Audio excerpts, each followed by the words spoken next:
Hello दोस्तों, आपका हमारे चैनल डॉक्टर मेडिको पे स्वागत है। आज हम बात करने वाले हैं इकोलॉजी का last chapter biodiversity and conservation. तो चलिए शुरू करते हैं। तो यहाँ पे हमको सबसे पहले कोई क्या बताया गया है कि यहाँ पे बताया गया है कि हमारा जो प्लेनेट अर्थ है, यहाँ पर अगर कोई दूसरी गैलेक्सी से अगर कोई एलियन अगर विजिट करता है तो सबसे पहले वो क्या देखेगा, यहाँ की सबसे अमेजिंग डाइवर्सिटी को देख करके वो क्या हो जाएगा, हैरान हो जाएगा। क्यों हैरान हो जाएगा? क्योंकि यहाँ पे रहने वाले जो ह्यूमंस हैं, ह्यूमंस को छोड़ करके और बहुत सारी वैरायटी जो है लिविंग ऑर्गेनिज्म की, वो बहुत ज़्यादा वैरायटी देखने को मिल सकती हैं, जो ऐसी वैरायटी किसी दूसरे प्लेनेट पे नहीं देखने को मिलती हैं। ठीक है, तो यहाँ पे क्या कह रहा है कि अगर कोई एलियन भी हमारे प्लेनेट अर्थ पे अगर आता है तो इतनी ये लाइफ डाइवर्सिटी को देख करके वो हैरान हो जाएगा।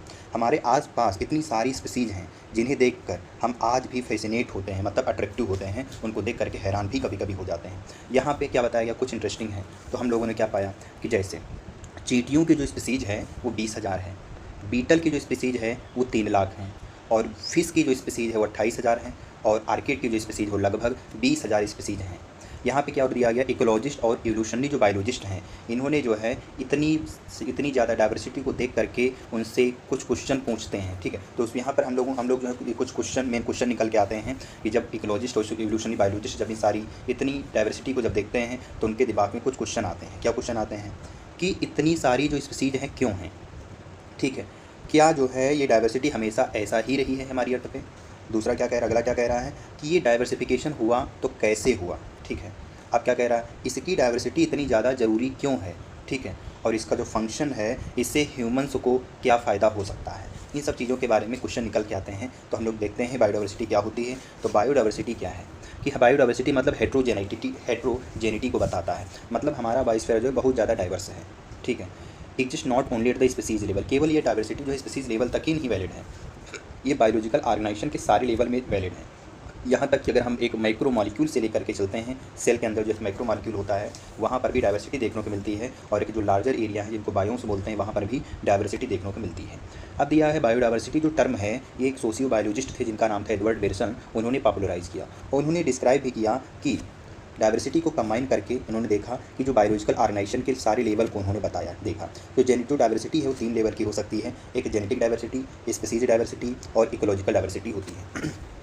तो क्या कहते हैं, अगर हम एक सिंगल स्पीसीज में अगर देखते हैं तो उसमें जेनेटिक लेवल में बहुत ज़्यादा डाइवर्सिटी शो होती है। ठीक है, डिस्ट्रीब्यूशनल रेंज में। अब जेनेटिक वेरिएशन जो है, एक मेडिसिनल प्लांट होता है जिसका नाम है राउल्फिया वोमिटोरिया, ये हिमालय के अलग अलग रीजन में ग्रो करता है, और इसकी जो पोटेंसी और कंसंट्रेशन होता है, इसके पास एक केमिकल पाया जाता है जिसका नाम रेसरपाइन है, जो एक एक्टिव केमिकल होता है। इसकी कंसंट्रेशन जो है अलग अलग हिमालय के रीजन में अलग अलग होती है। ठीक है, अब यहाँ पे इंडिया में लगभग 50,000 से ज़्यादा राइस की स्ट्रेन अवेलेबल हैं और 1,000 से ज़्यादा आम की वैरायटी अवेलेबल हैं। स्पीसीज डाइवर्सिटी जो है ये क्या कहता है, वो तो हमारी जेनेटिक डाइवर्सिटी थी। अब स्पीसीज डाइवर्सिटी क्या कहता है कि स्पीसीज लेवल पर भी डाइवर्सिटी पाई जाती है। जैसे वेस्टर्न घाट में सबसे ज़्यादा एम्फीबिया स्पीसीज पाई जाती हैं ईस्टर्न घाट की कंपेयर में। तो ईस्टर्न घाट की कंपेयर में वेस्टर्न घाट में सबसे ज़्यादा एम्फीबिया स्पीसीज पाई जाती हैं। तीसरी जो डाइवर्सिटी है वो इकोलॉजिकल डाइवर्सिटी है। तो अगर हम इकोसिस्टम लेवल पर अगर देखते हैं इंडिया में, तो जैसे इकोसिस्टम डिजर्ट हो गया, रेन फॉरेस्ट है, मैंग्रोव्स हैं, कोरल रीफ्स हैं, वेटलैंड्स हैं, यूशरीज हैं, यहाँ तक कि अल्पाइन मेडो भी हो गई, इनमें सबसे ज़्यादा क्या है, ये इकोसिस्टम डाइवर्सिटी देखने को मिलती है। ये जो है ग्रेटर इकोसिस्टम डाइवर्सिटी रखते हैं सारे जो इकोसिस्टम लेवल किसके कंपेयर में, स्कैंडिनेवियन कंट्री जैसे नॉर्वे से ज़्यादा, नॉर्वे में सबसे कम जो होती है इकोलॉजिकल डाइवर्सिटी होती है, बाकी हर जगह में सबसे ज़्यादा पाई जाती है। अब क्या कहते हैं कि इवोल्यूशन को होने में लगभग मिलियन साल समय लगा है। ठीक है, तब जाके जो डाइवर्सिटी है सबसे ज़्यादा हो पाई है। ठीक है, तो क्या कहते हैं, but we could lose all the wealth in less the 2 century, लेकिन हमने जो है लगभग 2 सेंचुरी से बहुत ज़्यादा स्पीसीज़ को हम लोगों ने लगातार खोते आए हैं। उनकी जो स्पीसीज़ की लॉस होने की जो रेट है वो लगातार बढ़ रही है। तो इसको रोकने के लिए बायोडाइवर्सिटी और उसके कंजर्वेशन जो है, अब हमारा जो वाइटल इन्वायरमेंट इशू को इंटरनेशनल लेवल पे देख रहे हैं, ताकि ज़्यादा से ज़्यादा लोग जो हैं इस दुनिया में इससे संपर्क में आएँ और उसको रियलाइज़ करें कि इसका हमारी बायोडाइवर्सिटी का जो है क्रिटिकल इंपॉर्टेंस क्या है हमारे सर्वाइवल के लिए, हमारे प्लेनेट के लिए। तो ये जो हमारा मुद्दा जो है, एक जो है राजनीतिक मुद्दा बन जाएगा, फिर इस वजह से ज़्यादा इसको इंटरनेशनल लेवल पे ले जाया जा रहा है। ठीक है, अब इसके कुछ रिकॉर्ड पब्लिश किए गए हैं कि जितनी भी स्पीसीज़ हैं डिस्कवर हुई, उनका नाम हुआ है, और कौन कौन सी स्पीसीज़ हैं अभी तक जो है बहुत दूर हैं, और क्या कहते हैं कि इतनी सारे क्वेश्चन जो है स्पीसीज़ से संबंधित निकल आते हैं हमारी अर्थ पे। इन सबका जो डाटा देता है, एक देता है ऑर्गेनाइजेशन जिसका नाम है IUCN का पूरा नाम है international union for conservation of nature and natural resources. ये 2004 में एक डाटा पब्लिश किया कि जितने भी प्लांट और एनिमल हैं, इनका लगभग 1.5 बिलियन से ज़्यादा प्लांट और एनिमल डिस्क्राइब किए जा चुके हैं, खोजे जा चुके हैं, लेकिन we have no clear idea, लेकिन हमारे पास में कोई क्लियर आइडिया नहीं है कि कितनी स्पीसीज अभी खोजी जानी बाकी हैं। ठीक है, तो इसका जो एस्टिमेट है बहुत ज़्यादा ही ओनली एजुकेटेड गेसेस, तो केवल इसको जो है जो पढ़े लिखे लोग हैं वही इसको बता सकते हैं। फॉर मैनी टेक्सोनॉमिक ग्रुप, बहुत सारे टेक्सोनॉमिक ग्रुप में स्पीसीज खोजी जाती रहती हैं, बहुत ज़्यादा कंप्लीट भी होती हैं, यानी कि more complete in the temperate than tropical country में। ठीक, अब क्या कहते हैं, overwhelming large population of species waiting to discover. अब क्या कहते हैं कि ये माना जा रहा है कि ट्रॉपिक्स रीजन में बहुत ज़्यादा नंबर में जो स्पीसीज हैं तो मतलब डिस्कवर होने के लिए वेट कर रही हैं कि कब कोई आए, कब हमको जो है वर्ल्ड के सामने रखे। मतलब बहुत ज़्यादा स्पीसीज जो है खोजी जानी अभी बाकी है, वो वेट कर रही हैं। तो बायोलॉजिस्ट ने इस एक स्टैटिस्टिकल कंपेरिजन बनाया टेम्परेट और ट्रॉपिकल स्पीसीज का रिचनेस का। तो उन्होंने क्या देखा कि उन्होंने जो इंसेक्ट की स्टडी की और उनका जो है देखा दूसरे ग्रुप के साथ में, एनिमल और प्लांट के साथ में जब रेशियो निकाला तो उन्होंने क्या देखा कि अर्थ पे सबसे ज़्यादा कौन पाया जा रहा है, वो इंसेक्ट पाया जा रहा है। इन्होंने कुछ एक्सट्रीम एस्टिमेट किया लगभग 20 मिलियन से 50 मिलियन तक। सम एक्सट्रीम एस्टिमेट रेंज जो दी इन्होंने 20 मिलियन से 50 मिलियन तक दी, बट मोर कंजर्वेटिव, बहुत ज़्यादा कंजर्वेटिव थी, साइंटिफिकली थी। साउंड एस्टिमेट बाय रॉबर्ट में, तो बाद में रॉबर्ट में ने बताया कि जो ग्लोबल स्पीसीज डाइवर्सिटी वो लगभग 7 मिलियन है। अभी तक खोजी कितनी गई है 1.5 से ज़्यादा। तो लिविंग वर्ल्ड में हमको एक डाटा दिया गया है 1.7 से 1.8 मिलियन बायोडाइवर्सिटी है, मतलब यहाँ पे हमारा जो है 1.5 मिलियन से ज़्यादा डाइवर्सिटी है। लेकिन रॉबर्ट में के अनुसार जो है अभी जो डाइवर्सिटी पूरे वर्ल्ड की जो डाइवर्सिटी है वो लगभग 7 मिलियन है। जो एक्सट्रीम एस्टिमेट जो था वो रेंज कितनी थी, 20 से 50 मिलियन थी। तो अब देखते हैं हम क्या कहते हैं, कुछ इंटरेस्टिंग एस्पेक्ट हैं हमारे अर्थ की बायोडाइवर्सिटी के जो करंटली अवेलेबल हैं। जैसे क्या बताए जा रहे हैं कि लगभग 70% से ज़्यादा जितनी स्पीसीज़ हमारी हैं, यहाँ तक कि एनिमल को इंक्लूड करके, तो more than 70% of all species recorded animal, तो 70% से भी ज़्यादा जो स्पीसीज हैं वो एनिमल हैं। जबकि प्लांट में एल्गी, फंजाई, ब्रायो, जिम्नो, एंजियो ये जो है 22% से ज़्यादा नहीं, नो मोर देन 22%। तो टोटल में 22% से ज़्यादा जो है एल्गी, फंजाई, ब्रायो, जिम्नो, एंजियो, इनको सबको प्लांट में रख के बता रहे हैं, तो ये 22% से ज़्यादा नहीं है। जबकि एनिमल जो हैं सारी स्पीसीज के 70% से भी ज़्यादा पार्ट होते हैं, ज़्यादा परसेंटेज रखते हैं। अब क्या कहते हैं, अगर हम एनिमल में अगर बात करते हैं तो सबसे ज़्यादा इंसेक्ट पाए जाते हैं। तो most species rich taxonomic group कौन है, इंसेक्ट है एनिमल में। ये भी क्या कहते हैं, टोटल एनिमल में ये लगभग 70% से ज़्यादा पार्ट बनाते हैं। तो अगर हम ये मानते हैं कि किसी हमारे प्लेनेट पे अगर 10 एनिमल अगर हैं तो 10 एनिमल में से 7 जो है इंसेक्ट होंगे। अगर इस तरीके की हम जो है डाइवर्सिफिकेशन इंसेक्ट की देखते हैं कि इंसेक्ट जो है सबसे ज़्यादा है, तभी बोलते हैं इंसेक्ट का जो फाइलम है वो आर्थ्रोपोडा है। आर्थ्रोपोडा सबसे लार्जेस्ट फाइलम होता है और हमारा जो सेकेंड लार्जेस्ट फाइलम है वो हमारा मोलस्का होता है। तो नंबर ऑफ जो फंजाई स्पीसीज हैं वो वर्ल्ड में सबसे ज़्यादा हैं। फंजाई की जो स्पीसीज हैं वर्ल्ड में सबसे ज़्यादा, किसके कंपेयर में, अगर हम फिश, एम्फीबिया, रेप्टाइल, मैमल, इन सबको अगर जोड़ दिया जाए तो इससे भी कई गुना ज़्यादा फंजाई की स्पीसीज पाई जाती हैं। बायोडाइवर्सिटी जो है ये number of major taxa describe की गई, यहाँ पे हमको दिखाया गया है, ये डायग्राम इंपॉर्टेंट है। तो ये हमको इनवर्टिब्रेटा का दिखाया गया है, ये इंसेक्टा है, ये इंसेक्टा है, ये मोलस्का है, ये क्रस्टेशियन है, ये अदर एनिमल है। तो इसको हम याद कर सकते हैं। अगर हम चलेंगे IMCO, क्या चलेंगे, IMCO, तो IMCO, तो आई से हो गया इंसेक्टा, किधर चलेंगे, क्लॉकवाइज। ये हम चलते हैं यहाँ पर क्लॉकवाइज, अगर चलते हैं IMCO तो आई से इंसेक्टा हो गया, ठीक, आई से इंसेक्ट हो गया, M से मोलस्का हो गया, M से मोलस्क हो गया, और C से जो है ये क्रस्टेशियन हो गया, C से जो है ये क्रस्टेशियंस हो गए, और O से हो गया हमारे अदर एनिमल हो गए। तो हम इनवर्टिब्रेटा में क्लॉकवाइज चलते हैं। और अगर हम वर्टिब्रेटा में चलते हैं तो वर्टिब्रेटा में हम चलेंगे एंटी क्लॉकवाइज। तो इसमें चलते हैं इनवर्टिब्रेटा में क्लॉकवाइज और इनवर्टिब्रेटा में एंटी क्लॉकवाइज चलते हैं। तो एंटी क्लॉकवाइज चलेंगे किसके अनुसार, एवोल्यूशन ट्रेंड के अनुसार हम चलते हैं। तो सबसे पहले फिश आई, फिश के बाद एम्फीबिया आया, एम्फीबिया के बाद रेप्टाइल आया, रेप्टाइल के बाद बर्ड, और बर्ड के बाद मैमल। ये हम इसको हम वर्टिब्रेटा में इसको हम एंटी क्लॉकवाइज से हम देख सकते हैं एवोल्यूशनरी ट्रेंड के अनुसार। यहाँ पे प्लांट में देखा जाए तो फंजाई सबसे ज़्यादा है, फंजाई क्या है, सबसे ज़्यादा है, फिर एंजियोस्पर्म है, और फंजाई और एल्गी मिलकर के, फंजाई और एल्गी मिलकर क्या बनाते हैं, लाइकेंस बनाते हैं। इधर क्या है, फंजाई के इधर अगर हम क्लॉकवाइज चलते हैं तो मॉस आते हैं, फर्न और एलीज हैं। ये हमको डायग्राम में दिया गया है। ये हमको जो है ग्लोबल बायोडाइवर्सिटी का रिप्रेजेंटेशन है कि वर्टिब्रेटा, इनवर्टिब्रेटा और प्लांट वगैरह कितने पाए जाते हैं, ठीक है। अब क्या कह रहे हैं कि it should noted that estimate do not give any figure for prokaryote. यहाँ पे क्या दिया है, यहाँ पे हम जो है प्रोकैरियोट के लिए कोई भी जानकारी नहीं है कि प्रोकैरियोट की बायोडाइवर्सिटी कितनी है। तो बायोलॉजिस्ट ये श्योर नहीं है कि कितने तरीके के प्रोकैरियोटिक स्पीसीज हैं। तो ये सबसे बड़ी प्रॉब्लम हो गई कि जो कन्वेंशनल जो टैक्सोनॉमिकल मेथड हैं, इनको माइक्रोब्स की स्पीसीज़ को आइडेंटिफाई करना आसान नहीं है। बहुत सारी स्पीसीज जो होती हैं ये सिंपली काउंटरेबल नहीं होती, इनको कल्चर नहीं किया जा सकता लैब में। इस वजह से जो है इनको हम बायोलॉजिस्टों ने इसको क्या किया, इसका कोई भी फिगर आउट नहीं किया कि इसकी प्रोकैरियोट की बायोडाइवर्सिटी कितनी है। इफ़ वी एक्सेप्ट, अगर हम इसके बायोकेमिकल या मॉलिक्यूलर क्राइटेरिया को अगर हम एक्सेप्ट करते हैं इस ग्रुप के लिए, डीलिनिएटिंग स्पीसीज़ के लिए, तो इसकी जो डाइवर्सिटी होगी कई गुना मिलियंस टाइम्स रन कर जाएगी, बहुत दूर भाग जाएगी। अगर हम इसके मॉलिक्यूलर क्राइटेरिया और बायोकेमिकल को अगर हम एक्सेप्ट करते हैं, देखते हैं, तब प्रोकैरियोट को अगर हम देखेंगे तो उसमें बहुत ज़्यादा मिलियन में नंबर बढ़ जाएगा फिर। तो क्या कहते हैं, इंडिया के पास में वर्ल्ड लैंड एरिया लगभग केवल 2.4% है, लेकिन ये ग्लोबल जो स्पीसीज डाइवर्सिटी है ये 8.1% शेयर करती है। ठीक है, अब हमारी जो कंट्री इंडिया है ये 12 मेगा डाइवर्सिटी कंट्री, वर्ल्ड की जो 12 मेगा डाइवर्सिटी कंट्री हैं उनमें से एक इंडिया भी है। तो लगभग 45,000 स्पीसीज प्लांट की और ट्वाइस यानी बोल रहा है 90,000 एनिमल की और 45,000 प्लांट की। ठीक है, तो क्या कह रहे हैं कि लगभग 45,000 स्पीसीज प्लांट की और 90,000 स्पीसीज एनिमल की जो है इंडिया में रिकॉर्ड की गई हैं कि इंडिया में कितनी स्पीसीज एनिमल और प्लांट की हैं। अब ये नहीं पता है कि कितनी लिविंग स्पीसीज जो हैं वो वेट कर रही हैं डिस्कवर होने के लिए, वो अपना नाम पाने के लिए। तो अगर हम ग्लोबल एस्टिमेट को अगर हम एक्सेप्ट करते हैं तो केवल 22% जो टोटल स्पीसीज हैं वो अभी तक रिकॉर्ड की गई। अगर हम पूरे वर्ल्ड को अगर देखा जाए तो टोटल 7 मिलियन खोजी जानी बाकी हैं, जिनमें से लगभग 1.5 मिलियन ही खोजी गई हैं। तो उसका 7 मिलियन का जो 22% है वही तो हमारा क्या है, 7 मिलियन का जो 22% वही तो हमारा 1.5 मिलियन से ज़्यादा है। ठीक है, तो ये हमारा क्या है कि अगर हम पूरे ग्लोबल एस्टिमेट को अगर हम एक्सेप्ट करते हैं तो केवल जो टोटल स्पीसीज है 22% ही डिस्कवर की गई हैं, रिकॉर्ड की गई हैं। यही अगर हम इंडिया डाइवर्सिटी फिगर को अगर मैं देखते हैं तो प्लांट की स्पीसीज 1 लाख से ज़्यादा स्पीसीज हैं और एनिमल की 3 लाख से ज़्यादा स्पीसीज डिस्कवर की गई हैं, डिस्क्राइब की गई हैं।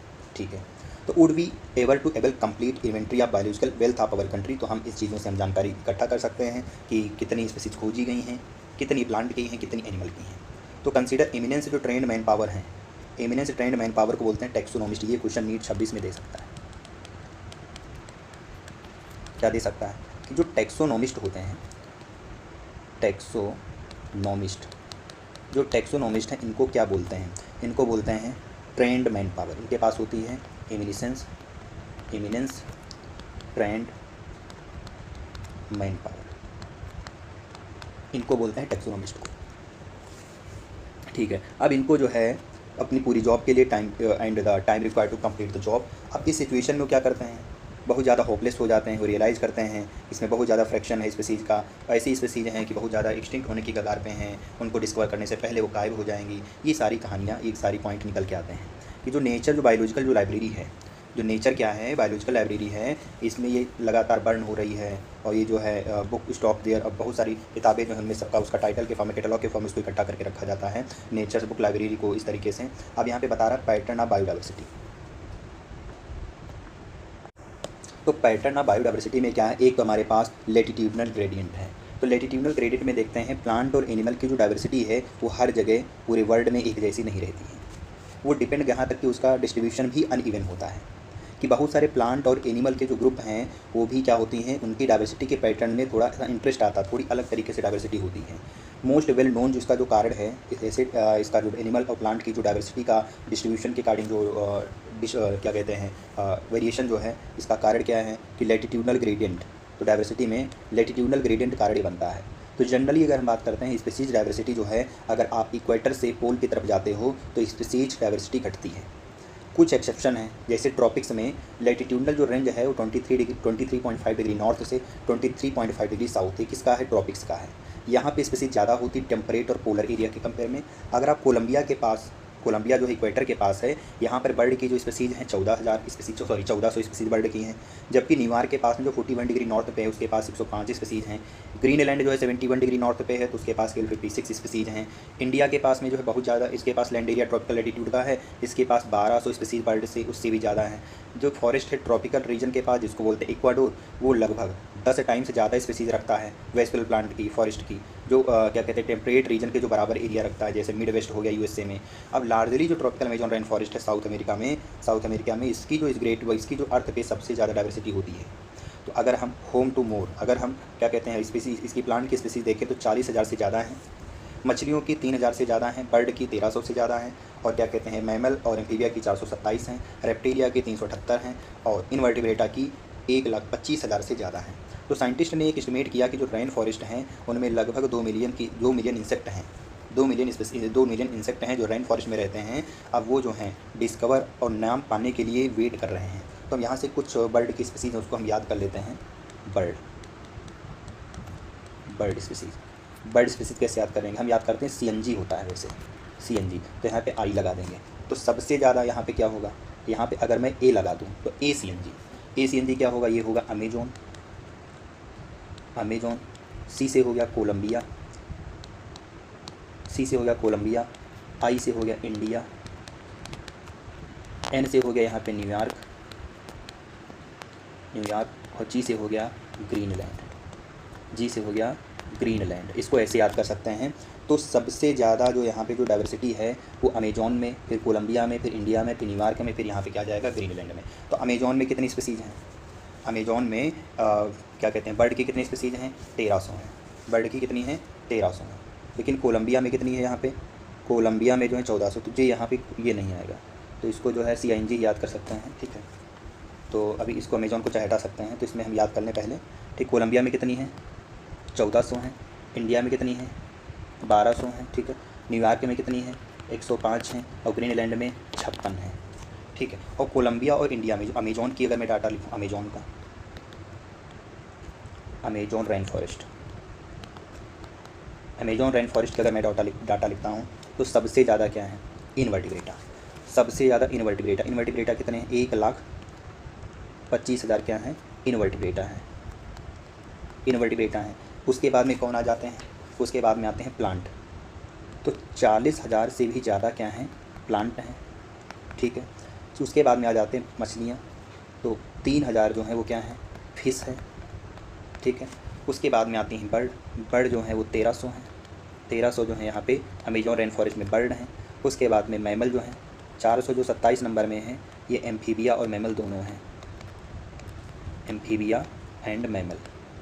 एम्फीबिया और मैमल्स जो है यहाँ पे दोनों 427 हैं। उसके बाद में जो 378 हैं, ये किसकी है? स्पीसीज़ रेप्टिलिया की, ये रेप्टाइल्स की हैं। तो ये जो है स्पीसीज जो डाइवर्सिटी है वो अमेजोन रेन फॉरेस्ट की है। तो चलिए अब शुरू करते हैं। अगला पॉइंट क्या कह रहा है कि what's so special about tropics. तो ट्रॉपिक्स में क्या स्पेशल है? यहाँ पे बायोलॉजिकल डाइवर्सिटी ज़्यादा पाई जाती है। क्यों पाई जाती है? क्योंकि यहाँ पे जो है ये आपके जो है क्या कहते हैं, लेस सीजनल वेरिएशन होती हैं। इकोलॉजिस्ट और इवोल्यूशनरी जो बायोलॉजिस्ट ने क्या देखा, तो उन्होंने अपनी अपनी हाइपोथेसिस दी। एक तो बताया स्पेसिएशन जो होता है टाइम का फंक्शन होता है। स्पेसिएशन जो है वो टाइम का फंक्शन होता है। ये टेम्परेट रीजन की तरह नहीं होता कि जो है पिछले दशकों में जो है ग्लेशियर पिघल रहा है लगातार। ट्रॉपिकल लैटिट्यूड जो है ये रिलेटिव जो अनडिस्ट्रीब्यूटेड होता है, मिलियन ऑफ ईयर्स तक बहुत लंबा समय गुजर जाता है। तो यहाँ पे ये बोल सकता है कि स्पेसिएशन जो है ये फंक्शन ऑफ टाइम होता है। तो इवोल्यूशनरी टाइम जो है एक समय में नहीं होता है, बहुत काफ़ी समय होता है, तब जाके स्पीसीज डाइवर्सिफिकेशन देखने को मिलता है। एक तो यहाँ पे क्या बताया? स्पेसिएशन बताया। दूसरा क्या बता रहा है? ट्रॉपिकल इन्वायरमेंट बताया। ट्रॉपिकल इन्वायरमेंट जो है टेम्परेट की तरह नहीं होते हैं, यानी ट्रॉपिकल इन्वायरमेंट लेस सीजनल होते हैं और ये ज़्यादा कॉन्स्टेंट होते हैं और प्रेडिक्टेबल होते हैं। तो ट्रॉपिकल इन्वायरमेंट जो हैं ये लेस सीजनल होते हैं, मोर कॉन्स्टेंट होते हैं और प्रेडिक्टेबल होते हैं। ऐसे कॉन्स्टेंट इन्वायरमेंट में जो है निच स्पेशलाइजेशन को प्रमोट करता है और आगे चल करके ज़्यादा से ज़्यादा डाइवर्सिटी होती है, ग्रेटर स्पेसीज डाइवर्सिटी होती है। जो तीसरा कारण बता रहा है वो ज़्यादा से ज़्यादा सोलर एनर्जी अवेलेबल होना ट्रॉपिक रीजन में मोर सोलर एनर्जी का पाया जाना, जिसकी वजह से प्रोडक्टिविटी ज़्यादा होती है और इनडायरेक्टली जो है वो जो हमारी ग्रेट डाइवर्सिटी को भी इम्प्रूव करती है, डाइवर्सिटी भी ज़्यादा होती है। अगला हमारा क्या बता रहा है? Species area relationship. तो जो पायनियरिंग जो है कुछ शुरुआती समय के जो साइंटिस्टों ने क्या देखा, एक साइंटिस्ट थे जिनका नाम था अलेक्जेंडर वान हम्बोल्ट। अलेक्जेंडर वान हम्बोल्ट जो है एक जर्मन के रहने वाले हैं, नेचुरलिस्ट हैं, जियोग्राफर हैं। तो इन्होंने जो है साउथ अमेरिका के जंगल में क्या किया? विजिट किया। तो उन्होंने उस रीजन में जाकर के स्पीसीज़ की रिचनेस को ऑब्जर्व किया। उन्होंने क्या देखा कि जैसे जैसे हम एरिया बढ़ाते जाते हैं वैसे वैसे स्पीसीज़ रिचनेस बढ़ती जाती है, लेकिन एक लिमिट तक। उसके बाद में क्या होता है कि वही स्पीसीज रिचनेस क्या होता है, दोबारा रिपीट होती रहती है। तो इन्होंने जो है स्पीसीज रिचनेस और एरिया के बीच में एक रिलेशन दिया कि जो अलग अलग वैरायटी के जो टैक्सा हैं, जैसे एंजियोस्पर्म है, प्लांट हैं, बर्ड हैं, बैट हैं, फ्रेश वाटर फिश हैं, ये दोबारा क्या होते हैं? दिखाई देने लगते हैं। तो ग्राफ जो निकल के आता है वो रेक्टेंगुलर हाइपरबोला आता है। तो इन्होंने जो स्पीसीज रिचनेस और एरिया के बीच में ग्राफ दिया, तो ग्राफ कैसा है? रेक्टेंगुलर हाइपरबोला है। अगर हम लॉगरिथमिक स्केल पे देखते हैं तो यही रिलेशनशिप स्ट्रेट लाइन आता है। ठीक है। तो यहाँ पे हमको दिया गया है, ये हमारा क्या है, वाई एक्सिस। वाई एक्सिस पे स्पेसीज एरिया, स्पेसीज रिचनेस है, और जो एक्स एक्सिस है वहाँ पे हमारा क्या एरिया है। ये हमारी कौन सी स्केल है, लॉगरिथमिक स्केल है, लॉगरिथमिक स्केल है। ये हमारी जो है ये लॉगरिथमिक स्केल है, और ये हमारा जो है नॉर्मल। तो इसमें हम देख सकते हैं ये हमारा कैसा ग्राफ दिख रहा है, ये हमारा कैसा है, रेक्टेंगुलर हाइपरबोला, रेक्टेंगुलर हाइपरबोला, ये रेक्टेंगुलर हाइपरबोला। और जो लॉग स्केल पे देखते हैं कैसा दिखता है, स्ट्रेट लाइन। ये लॉग स्केल पे स्ट्रेट लाइन देखते हैं। तो इसका जब लॉग लेते हैं तो लॉग एस बराबर log C plus log Z हो जाता है, log C plus Z log A हो जाता है। यहाँ पे जो एस है, एस क्या बता रहा है, स्पेसिफिक रिचनेस को बताता है, ए एरिया है, जेड यहाँ पे है रिग्रेशन कोफिशिएंट है। रिग्रेशन कोफिशिएंट को बोलते हैं स्लोप ऑफ लाइन बोलते हैं, वाई यहाँ पे इंटरसेप्ट है। ठीक है। तो इकोलॉजिस्ट ने जो है जेड की वैल्यू जो है डिस्कवर की, उन्होंने क्या देखा कि जो जेड की वैल्यू है यानी कि रिग्रेशन जो कोफिशिएंट होता है वो इसकी रेंज 0.1 से 0.2 हो सकती है। ठीक है, ओके। अब क्या कहते हैं, प्लांट ब्रिटेन में, plant in Britain, bird in California, Mollusca in New York state. तो क्या कहते हैं कि अगर जो है ब्रिटेन में प्लांट के बारे में, कैलिफोर्निया में बर्ड के बारे में, और न्यूयॉर्क में मोलस्का के बारे में अगर देखा जाए तो ये जो स्लोप जो है रिग्रेशन कोफिशिएंट जो है ये वैल्यू बहुत ज़्यादा ही सिमिलर देखने को मिलती है। तो क्या कहते हैं, ब्रिटेन में प्लांट हो गए, कैलिफोर्निया में बर्ड हो गए, न्यूयॉर्क में मोलस्का हो गया, इनके लिए जो है रिग्रेशन कोफिशिएंट की वैल्यू लगभग सिमिलर होती है। लेकिन अगर जब एनालिसिस करते हैं हम स्पेसिफिक एरिया रिलेशनशिप के बारे में, तो वैसे बड़े बड़े एरिया हो गए, पूरा का पूरा अगर हम कंटिनेंट की बात करते हैं तो जो स्लोप की लाइन होती है बहुत ज़्यादा स्टीपर हो जाती है, मतलब इसकी रेंज जो है 0.6 से 1.2 तक आ जाती है, 0.6 से 1.2 तक लाई करती है। जैसे फ्रूगीवोरस बर्ड जो फ्रूट खाती हैं, फ्रूगीवोरस बर्ड और मैमल जो है ट्रॉपिकल फॉरेस्ट में जो अलग अलग कंटिनेंट में पाए जाते हैं, इनके लिए जो स्लोप की वैल्यू पाई गई वो 1.15 पाई गई। ठीक है, ये हमारा क्वेश्चन यहाँ से बन सकता है। ये क्वेश्चन यहाँ से जो है नीट 2026 में क्वेश्चन आएगा, नीट 2026 में यहाँ से क्वेश्चन 100% आएगा। अगला पॉइंट क्या कहता है कि हम इकोसिस्टम में स्पीसीज डाइवर्सिटी का महत्व देखते हैं, इंपॉर्टेंस क्या है कि कम्युनिटी में हम देखते हैं बहुत सारी स्पीसीज होती हैं, बहुत सारी स्पीसीज होती हैं, वो बहुत आपस में इकोसिस्टम में आपस में मिलजुल के रहती हैं। तो इकोलॉजिस्ट ने क्या देखा कि not been able to give a definite answer. तो इकोलॉजिस्ट ने इन चीज़ों का कोई सही कारण भी नहीं दे पाए। बहुत सारे दशक हो गए, डिकेड्स गुजर गए, इकोलॉजिस्ट बिलीव करते थे कम्युनिटी पे। कम्युनिटी क्या होती है, ज़्यादा से ज़्यादा स्पीसीज रखती है, तो वो क्या होगा, जो ज़्यादा स्पीसीज रखेगी वो ज़्यादा स्टेबल होगी, जो कम स्पीसीज रखती है वो कम स्टेबल होती है, ऐसा मानते थे। तो एग्जैक्टली स्टेबिलिटी जो है बायोलॉजिकल कम्युनिटी की वो क्या होती है, तो एक अगर हम स्टेबल कम्युनिटी जो होती है, सॉरी क्या कहते हैं, अगर स्टेबल कम्युनिटी के बारे में अगर देखते हैं तो नॉट शो वेरिएशन। तो जो स्टेबल कम्युनिटी होती है वो ज़्यादा वेरिएशन नहीं शो करती है, उसकी प्रोडक्टिविटी ईयर टू ईयर जो होती है ज़्यादा वेरी नहीं करती है, वो कांस्टेंट बनी रहती है, या तो रेजिस्टेंट हो जाएगा या तो रिजाइलेंट हो जाएगा। कभी कभी उसमें डिस्टर्बेंस हो सकते हैं, जैसे नेचुरल या मैन मेड, दो तरीके के डिस्टर्बेंस होते हैं। ये जो है एलियन स्पीसीज इन्वेजन से भी रजिस्ट हो सकती हैं। We do not know that this attribute, जैसे हम लोग जो है स्पीसीज रिचनेस इन कम्युनिटी के बारे में उतना नहीं समझते थे। लेकिन जो डेविड टिलमैन्स हैं, इन्होंने लॉन्ग टर्म इकोसिस्टम का एक्सपेरिमेंट किया। इन्होंने क्या किया, यूजिंग आउटडोर प्लाट। तो इन्होंने जो है कुछ प्लाट वगैरह बनाए, उसमें से टेंटिव कुछ इन्होंने आंसर निकाले। तो डेविड टिलमैन ने क्या पाया उस प्लॉट में कि जो ज़्यादा स्पीसीज होती हैं वो, अगर ज़्यादा स्पीसीज होगा तो वो हमारा क्या होगा, less year two year variation देखने को मिलेगा, उसका बायोमास ज़्यादा फर्क नहीं पड़ेगा क्योंकि स्पीसीज ज़्यादा है। तो इनके एक्सपेरिमेंट से क्या पता चला, अगर स्पीसीज डाइवर्सिटी बढ़ती है तो प्रोडक्टिविटी भी बढ़ती है। तो वी मे नॉट अंडरस्टैंड, हम जो इसको पूरी तरीके से कम्प्लीटली नहीं समझते हैं, क्योंकि स्पीसीज रिचनेस जो है किस तरीके से हमारी इकोसिस्टम को क्या कहते हैं उसको कंट्रीब्यूट करती है। तो हम रियलाइज़ करिए कि जो डाइवर्सिटी अगर ज़्यादा होगी तो it is not essential only for ecosystem, the rich diversity is not only essential for ecosystem health. तो इकोसिस्टम हेल्थ के लिए ही केवल बायोडाइवर्सिटी का रिच ज़रूरी नहीं है, ये हमारे ह्यूमन के लिए भी ज़रूरी है कि जितनी ज़्यादा डाइवर्सिटी होगा उतना ज़्यादा क्या होगा, उसका प्रोडक्टिविटी ज़्यादा होती है, तो उसकी उतनी ज़्यादा ही प्रोडक्टिविटी होती है। तो क्या कहते हैं, at a time we are losing species at a alarming pace. तो हम जो हैं बहुत सारी स्पीसीज को लॉस कर रहे हैं, एक जो अलार्मिंग एक अलार्म है।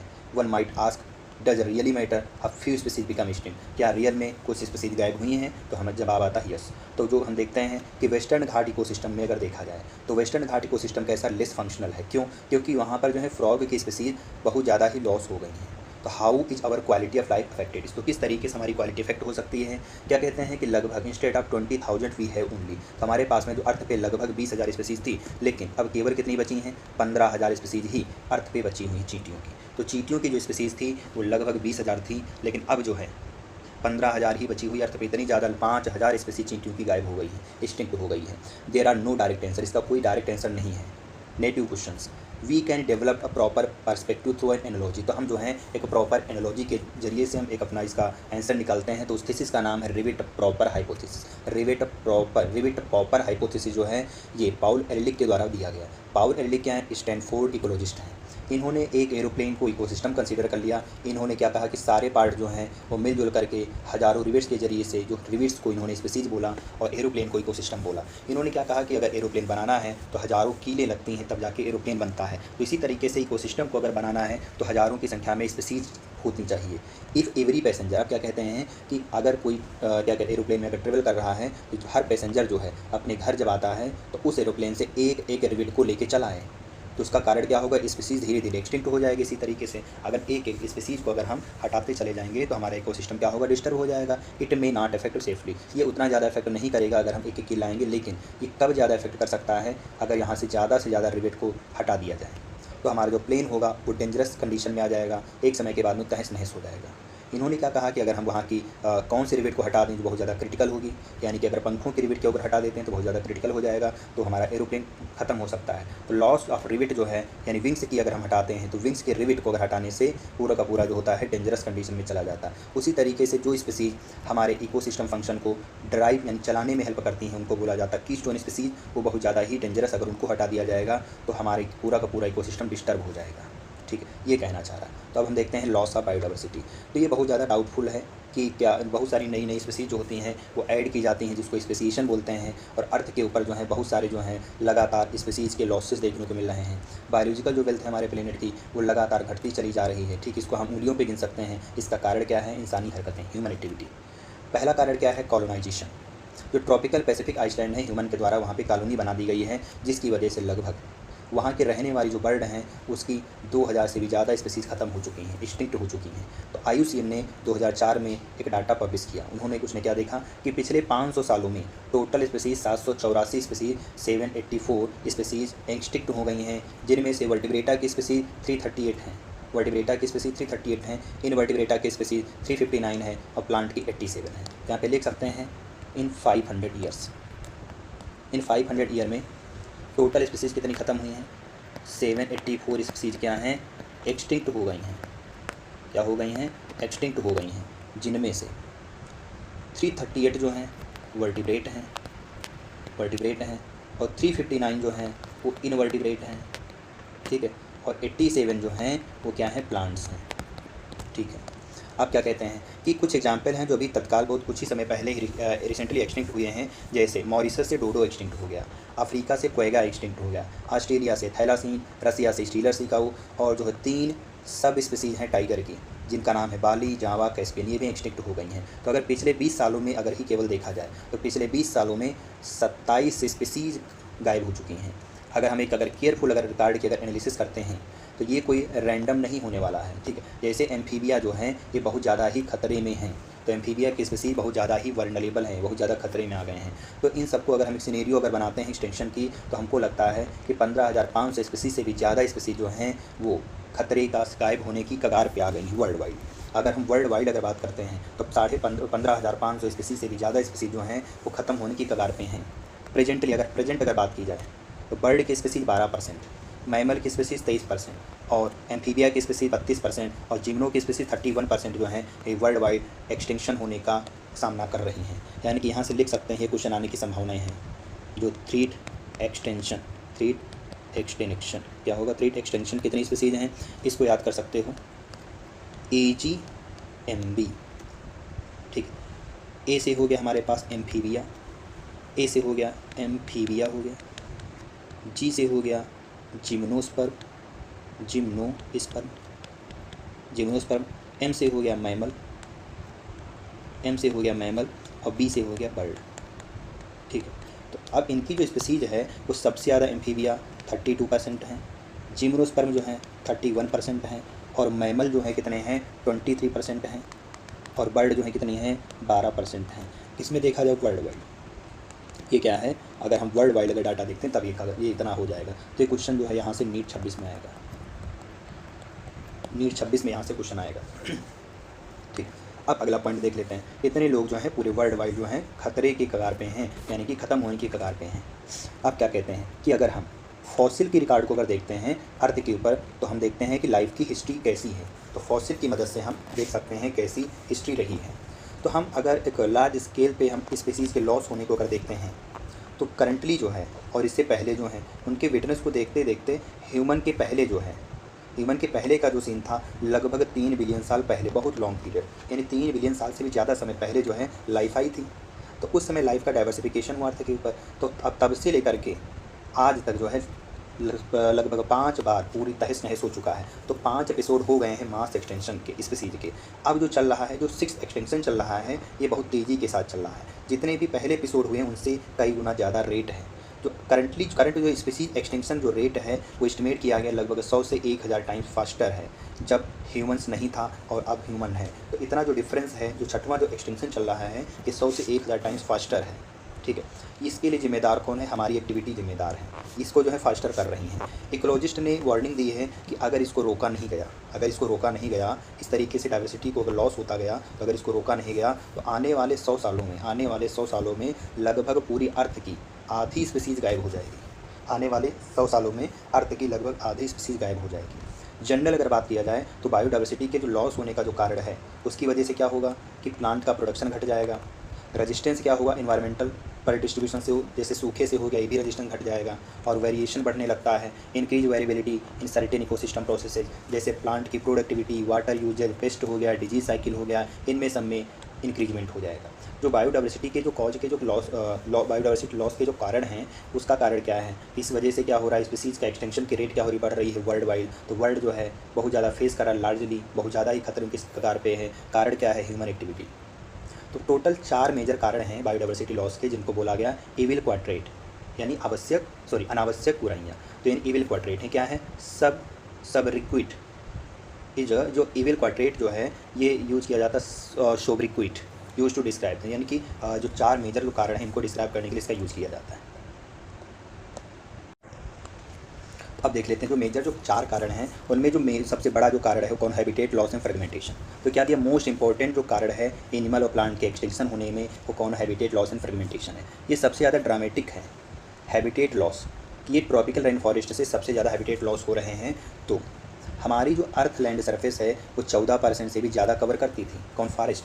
पहले ट्रॉपिकल रेन फॉरेस्ट सबसे पहले 14% से भी ज़्यादा ज़मीन कवर करते थे जहाँ पे फॉरेस्ट पाए जाते थे, लेकिन आजकल के समय में 6% से भी ज़्यादा नहीं है, 6% से भी ज़्यादा फॉरेस्ट नहीं बचे हैं पूरे क्या कहते हैं अर्थ की लैंड सरफेस पे। उनको जो है वो डिस्ट्रॉय बहुत तेज़ी के साथ हो रहे हैं। तो लगभग 1000 से भी ज़्यादा हेक्टेयर जो रेन फॉरेस्ट हैं वो लॉस हो चुके हैं। अमेजॉन रेन फॉरेस्ट जो कि बहुत बड़ा है, जिसको लंग्स ऑफ प्लेनेट बोला जाता है, यहाँ भी मिलियन ऑफ स्पीसीज जो हैं वो कट की जा चुकी, क्लियर की जा चुकी हैं। क्यों? क्योंकि वहाँ पर अमेजॉन रेन फॉरेस्ट में सोयाबीन की खेती की जा रही थी, उसको ग्रासलैंड में बदला जा रहा था। वहाँ पे कैटल वहाँ पे छोड़ दिया जाता था, जिसकी वजह से वहाँ से ग्रेजिंग करते थे। तो इस तरीके से टोटल लॉस जो है ये मैंने बहुत सारे हैबिटेट यानी पोल्यूशन के द्वारा बहुत सारे हैबिटेट को डिग्रेड किया गया है और वो थ्रेटेंड हो रहे हैं। बहुत सारे स्पीसीज जो हैं खतरे की कगार पे आ गए हैं, गायब होने की कगार पे आ गए हैं। तो जब हम बड़े बड़े हैबिटेट को क्या करते हैं, छोटे छोटे फ्रेगमेंट में तोड़ देते हैं, कारण क्या है? Human activity. Mammal, bird requirement, इनको बड़ी बड़ी टेरिटरी चाहिए, है ना। तो कुछ एनिमल हैं जो माइग्रेटरी हैबिटेट होती हैं वो भी बहुत ज़्यादा ही अफेक्टेड हो जाती हैं, जिसकी वजह से उनकी पॉपुलेशन घट जाती है। दूसरा कारण है ओवर एक्सप्लॉइटेशन।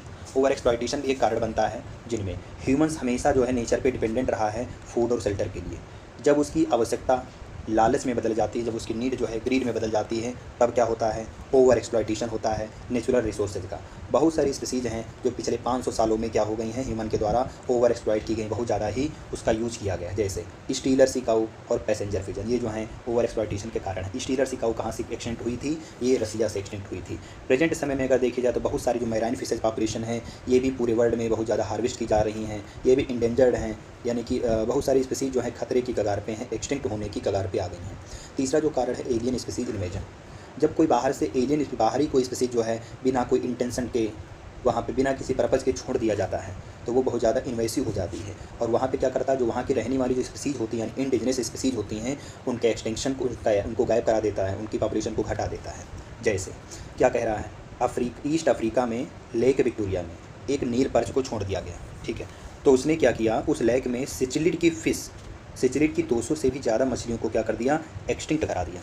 तो ईस्ट अफ्रीका की लेक विक्टोरिया में नाइल पर्च के डालने से 200 से भी ज़्यादा सिचिलिड की फ़िश जो हैं उस लेक से गायब हो गई।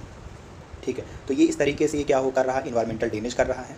ठीक है, और ये जो है जो नेटिव स्पीसीज़ हैं, जो इंडिजिनस स्पीसीज़ हैं, जो बाहर से आई हुई बीट है, उसके द्वारा क्या हो रहे हैं, थ्रीट हो रहे हैं, गायब होने, ख़त्म हो रहे हैं। जैसे इसका एक है इन्वेसिव बीट है जिसका नाम है कैरेट ग्रास। कैरेट ग्रास को पार्थिनियम बोलते हैं, लेंटाना और वाइटर हाइसिंथ आइकेरिया। तो इन्वेसिव बीट कौन कौन हो गए, कैरेट ग्रास जिसको पार्थिनियम बोलते हैं, लेंटाना, वाइटर हाइसिंथ को बोलते हैं आइकोनिया क्रेसिपस। ये 3 जो हैं ये हमारी क्या हैं, इन्वेसिव बीट्स हैं। तो ये जो इलीगल इंट्रोडक्शन किया गया, जैसे अफ्रीकन कैटफिश, एक अफ्रीकन कैटफिश है जिसका नाम है क्लेरियस ग्राइपाइनस। ये क्लेरियस ग्राइपाइनस जो है इसका एक्वा कल्चर के लिए इस पर्पज़ के तौर पे इसका यूज़ किया जाता था। तो वहाँ की जो रहने वाली जो इंडिजिनस जो कैटफिश थी वहाँ पे उसको क्या कर दी, उसको गायब कर दी। तो अफ्रीकन कैटफिश क्लेरियस ग्राइपाइनस को एक्वा कल्चर के लिए यूज़ किया गया, लेकिन वहाँ उस लेक में, उस रिवर में रहने वाली जो इंडिजिनस कैटफिश थी वो थ्रीट हो गई, गायब हो गई। चौथा जो कारण है को एक्सटेंशन। जब स्पीसीज जो होती हैं एक्सटिंक्ट हो जाती हैं, जैसे प्लांट और एनिमल स्पीसीज अगर आपस में जुड़ते हैं, ऑब्लिगेटरी एसोसिएशन शो करते हैं, मतलब दोनों एक दूसरे पे डिपेंडेंट रहते हैं, अगर उनमें से कोई भी अगर गायब हो जाएगा तो दूसरा भी अपने आप गायब हो जाएगा। जैसे जब होस्ट फिश स्पीसीज एक्सटिंक्ट होती है तो उसका यूनिक असेंबल जो पैरासाइट होगा, उस फिश का जो पैरासाइट होगा जो जिस पे उसी पे फीड कर रहा होगा, मीट कर रहा होगा, वो भी क्या हो जाएगा, एक्सटिंक्ट हो जाएगा। दूसरा एग्जांपल क्या दे रहे हैं, जो प्लांट पॉलिनेटर जो म्यूचुअलिज्म होता है, जो साथ साथ को इवाल्व होता है, अगर उनमें से अगर एक कोई भी अगर लाइक गायब कर गया तो दूसरा अपने आप ही गायब हो जाएगा। तो ये भी सबसे बड़ा कारण बन सकता है। 4 जो कारण हैं इनको बोला गया इवल क्वाड्रेट, यानी कि बायोडाइवर्सिटी लॉस के 4 मेजर कारण। अब बात आती है बायोडाइवर्सिटी कंजर्वेशन की। तो हम बात करते हैं हमें बायोडाइवर्सिटी को क्यों कंजर्व करना चाहिए। तो इसके बहुत सारे कारण हैं, ठीक है। तो उनमें से लेकिन हम सारे कारणों को बराबर इंपॉर्टेंस देते हैं। तो इनके कारणों को हम 3 कैटेगरी में डिवाइड करते हैं। एक होता है नैरोली यूटिलिटेरियन, एक होता है ब्रॉडली यूटिलिटेरियन, तीसरा होता है इथिकल। इन 3 कारणों की वजह से जो है हम बायोडाइवर्सिटी को कंजर्व करते हैं। तो पहला हम देख लेते हैं नैरोली यूटिलिटेरियन। नैरोली यूटिलिटेरियन क्या कहता है कि हमें बायोडाइवर्सिटी को क्यों कंजर्व करना चाहिए, क्योंकि ह्यूमन की जितनी भी ड्राइव्स होती हैं वो काउंटलेस हैं। उसका डायरेक्ट इकोनॉमिक बेनिफिट लेता है नेचर से।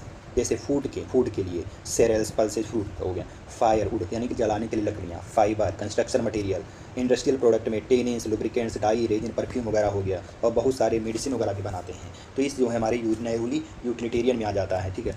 25% से भी ज़्यादा जो ड्रग्स होती हैं आजकल जो मार्केट में बेची जा रही हैं वर्ल्ड वाइड, वो सारी जो प्लांट से बनाई गई हैं। और 25,000 जो प्लांट की स्पीसीज हैं जो ट्रेडिशनल मेडिसिन के तौर पे यूज़ की जाती हैं। 25% से भी ज़्यादा जो ड्रग होती हैं वो आजकल पूरे वर्ल्ड में जो प्लांट से निकाली गई हैं वो मार्केट में बेची जा रही हैं। और 25,000 जो प्लांट की स्पीसीज हैं ये ट्रेडिशनल मेडिसिन के तौर पे यूज़ की जा रही थी।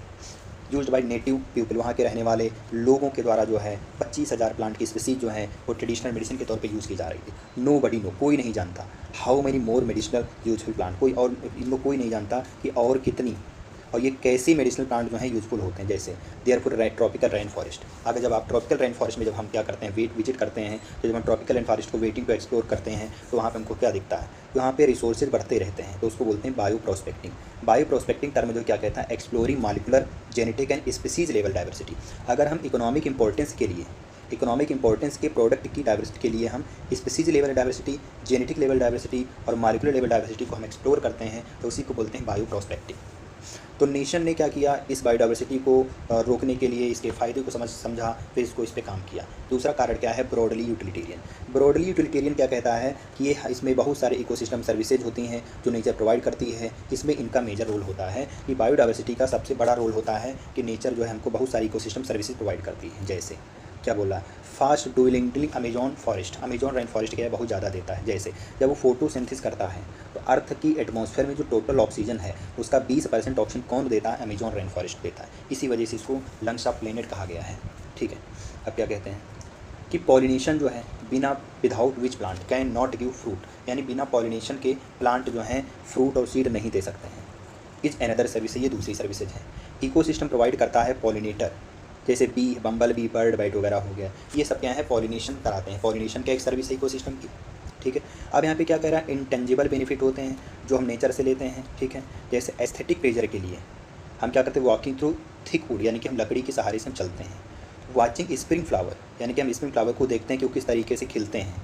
और जब हम सुबह सुबह जगते हैं तो बुलबुल क्या करती है, जगाने के लिए गाना गाती है सुबह सुबह। ये सब क्या हो गए, इनका अगर हम प्राइस टैग अगर लगाएं तो बहुत ज़्यादा हो जाएगा। पूरे वर्ल्ड की पॉपुलेशन का लगभग 3 गुना कर दिया जाए तो इतना हमको एनुअली इकोसिस्टम को इतना एनुअली जो हमको जो है इकोसिस्टम सर्विसेज के लिए हमको पे करना पड़ेगा। ठीक है, तो रॉबर्ट कॉन्स्टेंजा एटॉल ने क्या किया कि नेचर के प्राइस टैग के बारे में बात की थी।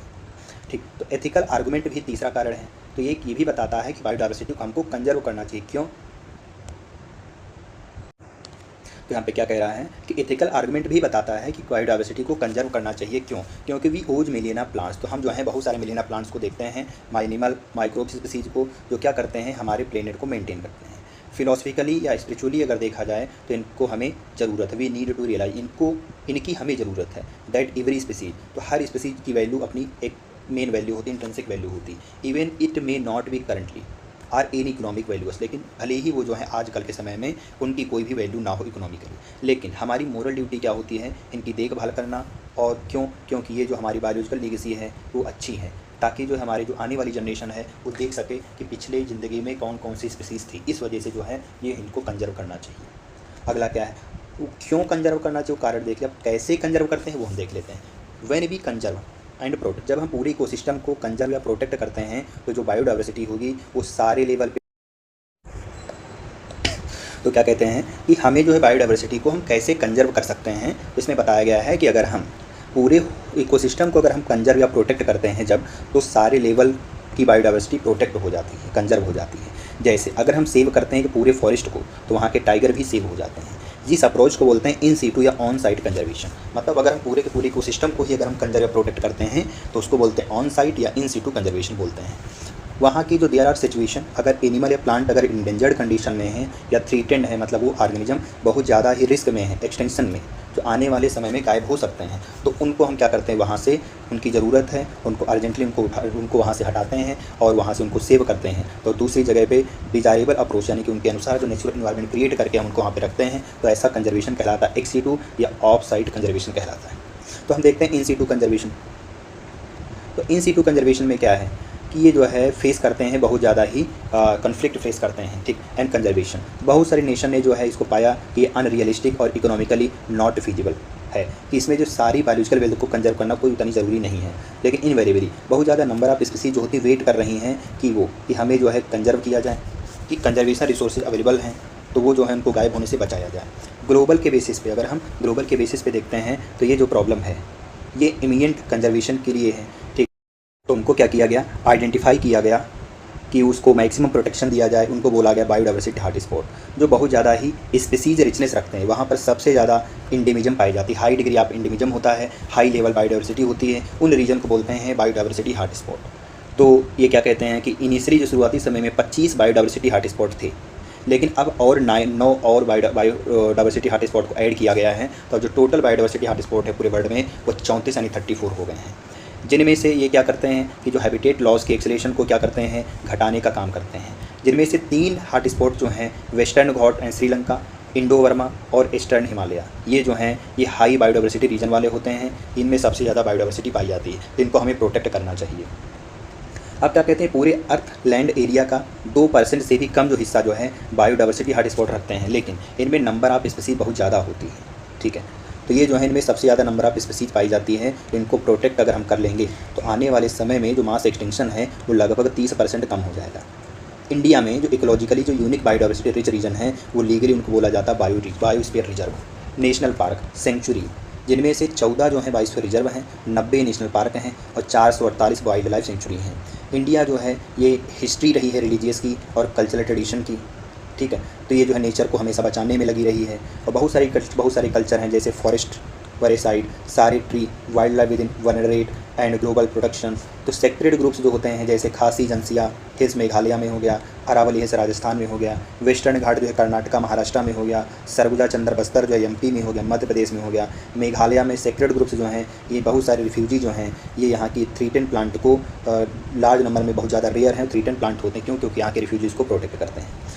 X situ conservation, ex situ conservation इस अप्रोच में उन एनिमल या प्लांट को यहाँ पे लाते हैं नेचुरल हैबिटेट से निकाल करके जो थ्रीटेंड होते हैं, जो आने वाले समय में खतरा, आने वाले समय में गायब हो सकते हैं, तो उनको क्या करते हैं वहाँ पे उनको दिए गए स्पेशल केयर में उनको प्रोटेक्ट किया जाता है। तो कौन कौन एक्स सीटू कंजर्वेशन में, जूलॉजिकल पार्क हो गया, बोटेनिकल गार्डन हो गया, wildlife safari, wildlife sanctuary in situ है, और वाइल्ड लाइफ सफारी जो है एक्स सीटू है। ठीक है, तो यहाँ पे बहुत सारे एनिमल जो हैं वो वाइल्ड में एक्सटिंक्ट होने के कगार पे हैं, तो उनको हमको क्या करना है, मेंटेन रखना है, तो उनको हम जूलॉजिकल पार्क में रख देते हैं। रिसेंट ईयर में जो एक्स सिटू कंजर्वेशन है वो एडवांस हो गया है कि जो थ्रेटेंड स्पीसीज हैं उनको हम बचा सकते हैं। जैसे नाउ गैमीट्स, जो थ्रेटेंड स्पीसीज हैं उनके गैमीट्स को हम प्रिजर्व कर लेते हैं वाइबिलिटी के लिए, फर्टाइल कंडीशन में लंबे समय तक। किसका यूज करके, क्रायो प्रिजर्वेशन। तो क्रायो प्रिजर्वेशन का यूज़ करके हम गैमीट्स, थ्रेटेंड स्पीसीज के गैमीट्स को हम प्रिजर्व कर लेते हैं वाइबल एंड फर्टाइल कंडीशन में लंबे समय तक। एग जो होते हैं फर्टिलाइज किए जाते हैं इन विट्रो में, ठीक। प्लांट को बहुत लंबे समय तक टिश्यू कल्चर मेथड से हम प्रोपोगेशन करा सकते हैं।